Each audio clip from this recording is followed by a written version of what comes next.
We acknowledge that this event is taking place upon the traditional territories, the territories of the Haudenosaunee of the Six Nations Confederacy, the Anishinaabe peoples of the Mississaugas of the Credit First Nations, and before them the Chinantan Nation, called the Neutral by the French, and the Attawandaron by the surrounding nations. These people are the original caretakers, the peoples that lived on and intimately worked with these lands. We acknowledge that we have a responsibility to know and understand their heritage. The treaty that was signed for this territory is the Between the Lakes Treaty, No. 3 of 1792, and further the deed referred to as the Haldimand Proclamation of 1784, which applies to the land 6 miles on either side of the Grand River, from the mouth to its source. We need to be aware of our role in these documents. We also recognize the enduring presence of Indigenous peoples upon this land. We acknowledge that we have an obligation to learn to live wisely together on this land. Welcome to episode 3 in our 2020 virtual speaker series. Tonight's speaker is Abigail Krueger, who is a graduate student at the University of Toronto. Abigail's studies focus on the experiences of Turkish immigrants in Hamilton and Brantford who were arrested as part of Canada's national internment policy during the Great War. More than half of the Turkish internees were residents of Brantford and Hamilton, and these residents experienced Canadians advocating for their internment. After their arrest, the internees were sent to a camp in Kapuskasing, Ontario. Using local newspapers and government files at Library and Archives Canada helped define the loyalty and allegiance of Turkish immigrants during the Great War.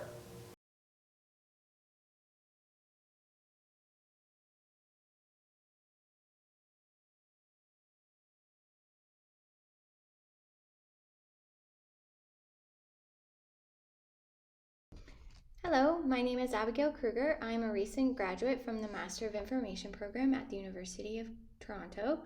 Prior to completing my MI degree at the University of Toronto, I completed a Master of Arts in History at the University of Guelph.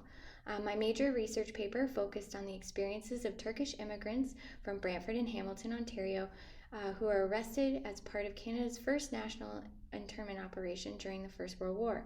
During my presentation today, I hope to highlight some of my main findings. So here's a brief outline of today's presentation. First, I will provide a brief overview of the economic growth of Brantford and Hamilton prior to 1913. Next, we'll take a look at the impacts of Canada's economic decline in 1913 and the impacts it had on the city's immigrant populations. Then we'll dive into looking at the War Measures Act and the enemy alien experience as a whole. And then we'll take a look at internment of Turkish immigrants in Brantford and Hamilton. And finally, we will wrap it up with some conclusions. So before we begin, I just wanted to take the time to highlight some of the limitations of this study. Firstly, the voices of those who experienced persecution in Brantford and Hamilton are oftentimes not represented within local newspaper outlets. It is also important to note that when the voices of members of these communities do appear, it is at the discretion of the newspaper outlet and its reporters. Secondly, attitudes expressed by local newspapers may not be representative of the views and concerns of all its community members. The use of language in articles may also influence how stories are represented, for example, emphasizing certain aspects of an event and disregarding others. And finally, the War Measures Act resulted in newspapers becoming censored publications. For example, newspaper articles that express contempt for the treatment of enemy aliens could be interpreted as anti-war and result in fines, jail, or both. So, to begin, let's review Hamilton's pre-war economy. By 1911, the number of workers employed in Hamilton had increased by 107.4% since 1901. The plethora of job opportunities sparked by the development of the city's manufacturing and industry sector encouraged many immigrants to relocate into the city's limits. By 1911, 7,693 individuals born outside of Canada lived in Hamilton. This number represented 9.4% of the city's total population. Unskilled labor positions were in high demand in the city, and these positions were often occupied by immigrant workers. Many of the immigrant workers who settled in Hamilton lived in the city's industrial district, located on the northeastern part of the city. The Globe and Mail listed 4 addresses known to house the city's Turkish population: 47 Princess Street, 1 Earl Street, 200 Sherman Avenue, and an undisclosed house on Beach Road. These houses were all located within the city's industrial sector. By 1900, Brantford was the 3rd largest export manufacturing city in Canada, with its value of exports estimated to be nearly $930,000. Its continued growth resulted in an 80.2% increase in the number of workers employed in the city by 1911 since 1901. Its status as an industrial powerhouse and the growing number of jobs in the city made Brantford an excellent site for immigrant workers to relocate. By 1911, 2,020 individuals born outside Canada lived in Brantford. This number represented 8.7% of the city's total population.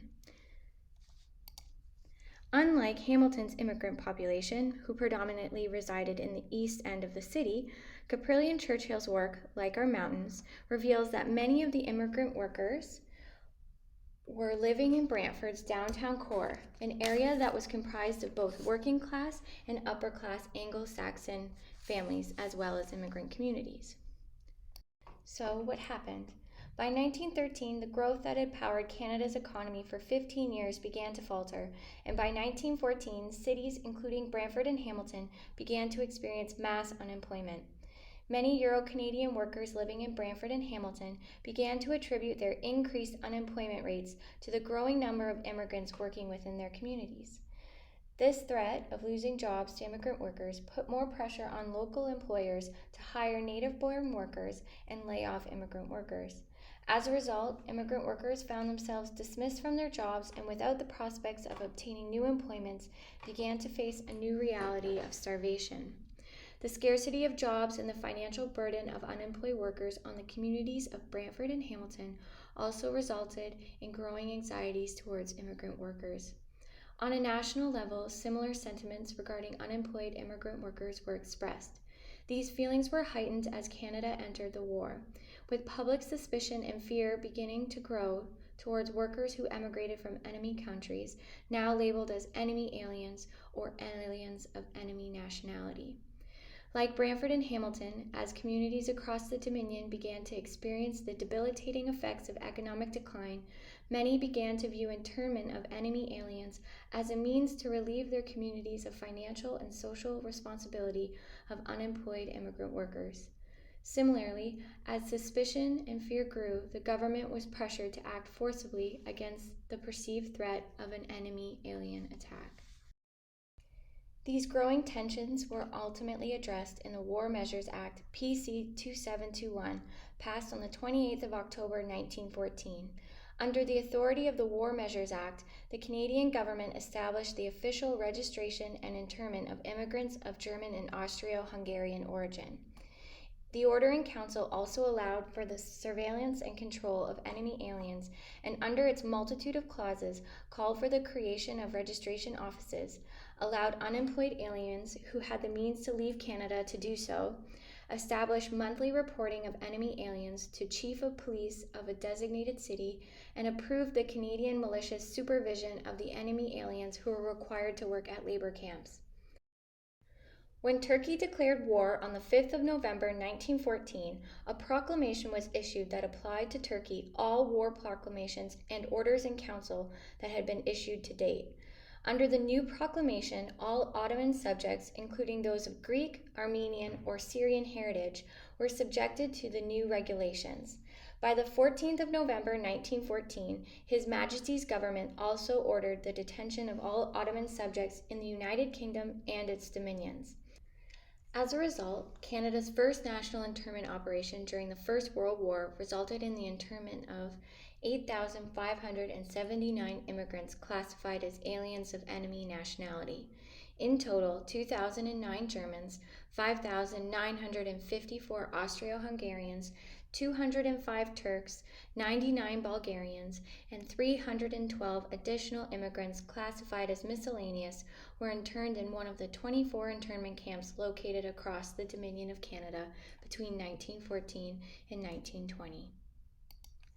The Director of Internment Operations for the Dominion of Canada, Sir William Otter, estimated that of the over 8,000 interned, no more than 3,179 could be classified as prisoners of war. The remaining approximately 5,000 were civilians who, under the War Measures Act and the subsequent laws outlined above, establishing the registration and reporting of enemy aliens, were removed from their residences and forcibly interned. Under these measures, an additional 81,144 aliens of enemy nationality across Canada were required to report regularly before magistrates or local police. So what happened in the cities of Brantford and Hamilton, Ontario? Following orders from Ottawa, the cities of Brantford and Hamilton, Ontario arrested and detained their Turkish populations on the 10th of November 1914 and the 13th of November 1914, respectively. On a local level, the Brantford Expositor suggested that there would be no action taken against Armenians living in the city, citing Armenian support for Britain and their dedication to organizing a home guard for the city. Their decision preceded the national decision to exclude Armenian immigrants from registration and internment, which were renegotiated in January 1915, where an exception was made for the registration and internment of Christian Syrians and Armenians after consultation with the British government. In contrast to the city's treatment of their Armenian population, Brantford officials were quick to apprehend and register members of the city's Turkish population. On the 6th of November 1914, the day after Turkey declared war, the Brantford Expositor reported that 40 local Turks were arrested and later paroled in Brantford. Local police also raided a house on Darling Street, where an additional 20 Turks were arrested for devising plans to return to their country of origin. Letters sent to the chief of police and the mayor contending that local Turks were planning to blow up the city's newly built federal post office, a $30,000 project, resulted in police raids and arrests. Despite a lack of evidence to substantiate the claim, city officials decided to go forward on the viability of the threat and informed the Dominion Police in Ottawa. Following an order issued by Ottawa, 6 houses, 154 Market Street, 142 Alfred Street, 169 Darling Street, 143 Darling Street, 169.5 Darling Street, and 238 Park Ave were raided, and all the Turkish men living inside the city were arrested. This incident received both local and provincial coverage, with news articles appearing in the Toronto Star, the Globe and Mail, Toronto Daily News, the Sioux Star, Kitchener Daily British Whig, and the Ottawa Journal, reporting Brantford's apprehension of their Turkish population. The reported number of men apprehended in the raid varied among the different newspaper outlets, with some outlets such as the Toronto Star and the Globe and Mail estimating as many as 120 men. Based on correspondence between the Dufferin Rifles militia and internment operation officials, there were a total of 97 Turks arrested and detained in Brantford. One man was originally left behind by police due to a sore foot, but was later apprehended, bringing the total number to 97. Upon their arrest, the men were transported to the county courthouse jail until arrangements could be made with military officials to escort them out of the city. The county courthouse jail was not equipped to deal with a large number of Turkish detainees. With only 32 beds, most prisoners were left without a place to sleep or proper provisions. This ultimately sparked a hunger strike among the men in protest of their poor conditions. The Brantford Courier justified the prisoners' circumstances, arguing that, quote, under present conditions at the courthouse, it is impossible to give them any better. Refused or not, it is all they will get and can expect. Unquote. Both the Toronto Star and the Globe and Mail also reported on the Turkish hunger strike. Under the escort of 30 men from the Dufferin Rifles, the prisoners were then transferred to the local armories to accommodate for the large group and await their transferal to the military prison in Kingston, Ontario. On the November 14th, the Turkish prisoners were again marched by the Dufferin Rifles from the armories to the train station. The Brantford Expositor reported that the march created quite a spectacle in the city, as large crowds gathered at the armories and the train station to watch the group depart. The Turkish men interviewed by the Brantford Expositor expressed their bewilderment and anger at their circumstances. Discussing his arrest, one man interviewed by the Brantford Expositor said that, quote, "The majority of my countrymen worked in and around Brantford in the shops, and it was a surprise to us when the military men took us and put us in the armories. Many of those arrested had resided in the Dominion for nearly 10 years and were naturalized citizens and voters." Highlighting unemployment as a major motivator for Turkish internment, the Brantford Expositor reported that, quote, "Many of them are very well known with blameless records, so as far as the police are aware, but the greater number were out of work and seemed relieved knowing that as prisoners of war they would receive better food and care throughout the winter than if they remained in the city." This argument for internment of Brantford's Turkish population reflected the standards set out by PC 2721, that those aliens who were peacefully inclined but could not find employment and had the potential of becoming a security threat and therefore should be detained. It is believed that their detention would save them from potential starvation and would avoid the temptation of crime. However, it is apparent from news articles obtained from the Toronto Star and the Ottawa Journal that many of the city's inhabitants were unhappy with the arrest and internment of the Turkish community. Both news outlets reported that Mayor Spence had received so many threatening letters and personal threats from community members regarding the Turks' arrest that he was provided a bodyguard.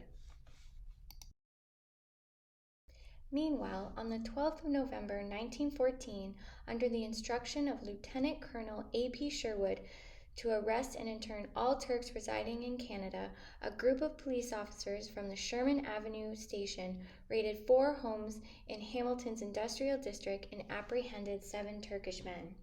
Of the 7 men arrested, only 5 were residents of Hamilton. The Hamilton police reported that the remaining 2 were from Brantford and had escaped the Turkish apprehension that occurred in the city 2 days previous. The men who were taken to jail on Barton Street, where they were held until they could be turned over to the military authorities. The police indicated to the Hamilton Herald that several subsequent arrests were expected to occur in the city. Fulfilling their promise, the city's police force, in collaboration with Dundas Police Force, arrested and detained 7 more Turkish men on the 13th of November 1914.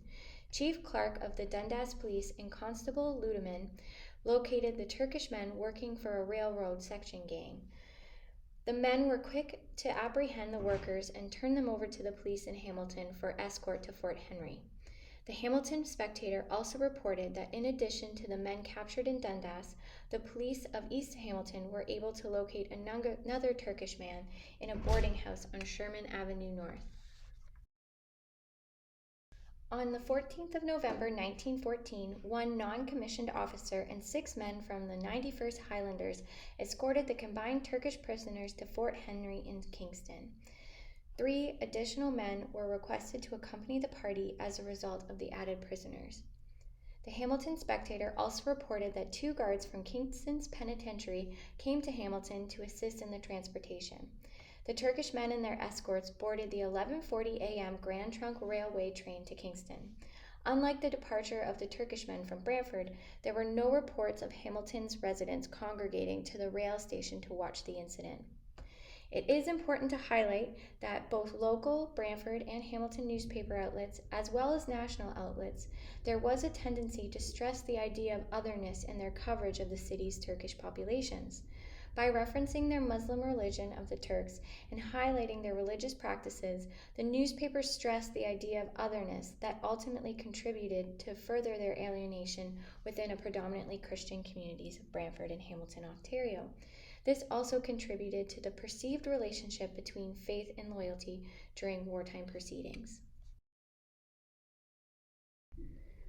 From these investigations, it is evident that prior to their departure to Kapuskasing, all the Turkish immigrants arrested in Brantford and Hamilton, Ontario, were sent to Fort Henry in Kingston, Ontario. To relieve overcrowding at Fort Henry, internees were moved into an internment camp located in Kapuskasing, Ontario. Records from the movement of prisoners confirm that the Turkish prisoners held in the Kingston Fort Henry were amongst those who were transported to the internment camp. By the 22nd of July, 1915, the Sioux Star reported that there were approximately 150 Turks residing in the internment camp.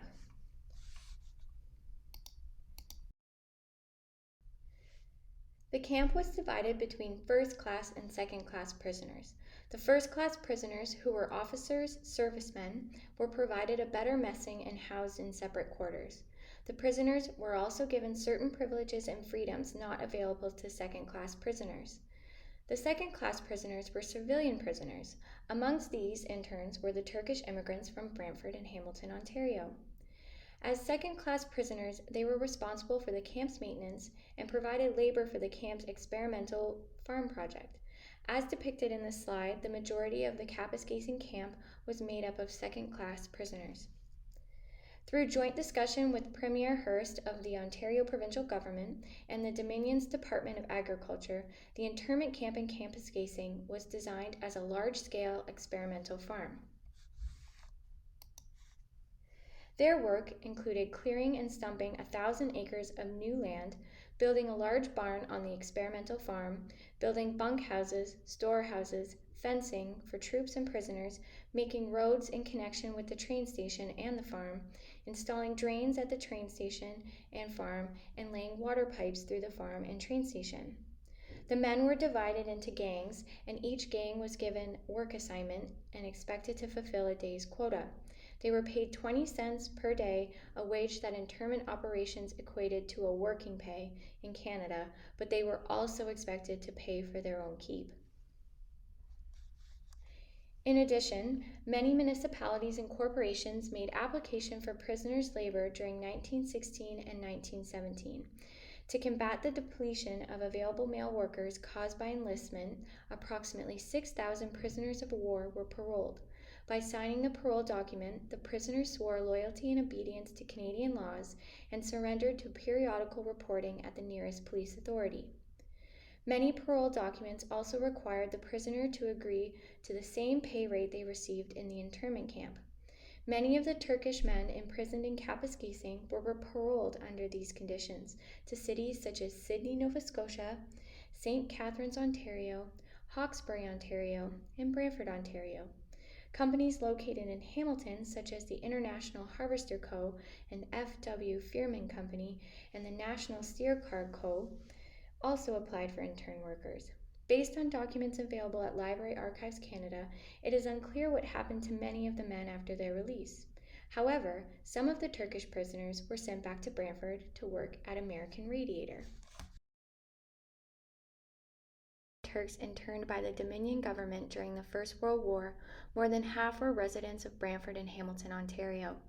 The growth that had powered Canada's economy for 15 years faltered in 1913, and by 1914, the cities of Brantford and Hamilton experienced mass unemployment.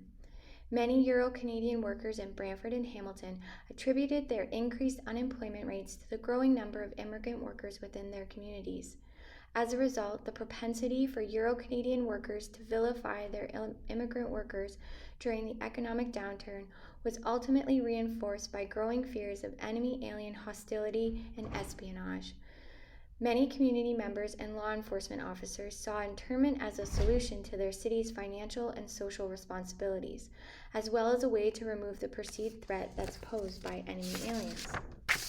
Despite Ottawa's calls to persecute immigrants from the Austro-Hungarian Empire and the Turkish Empire who provided indications of hostility or suspicion, the only immigrant population in Brantford that experienced mass detention and internment was the city's Turkish population. Incidents of Austrians, Hungarians, Bulgarians, and Germans living in the city facing enemy alien policies were reported in local newspapers, but not to the extent or degree that was experienced by the Turkish population. Although the arrest and internment of Brantford's Turkish population was a direct result of orders sent by the Chief Commissioner of the Dominion Police, the event was met with much fervor and interest within the city.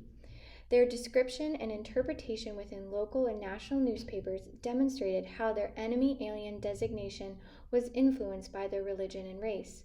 By highlighting their religious practices, the newspapers stressed the idea of otherness that ultimately contributed to further their isolation within their communities. The Christian versus non-Christian categorization of former subjects of the Ottoman Empire in local newspaper reports also contributed to the perceived relationship between faith and loyalty, and ultimately what resulted was a qualitatively different experience. To further our understanding of the enemy alien internment during the First World War, more research needs to be completed. This case study of Brantford and Hamilton, Ontario, offers a unique glimpse into the effects of national events and governmental policies on local communities.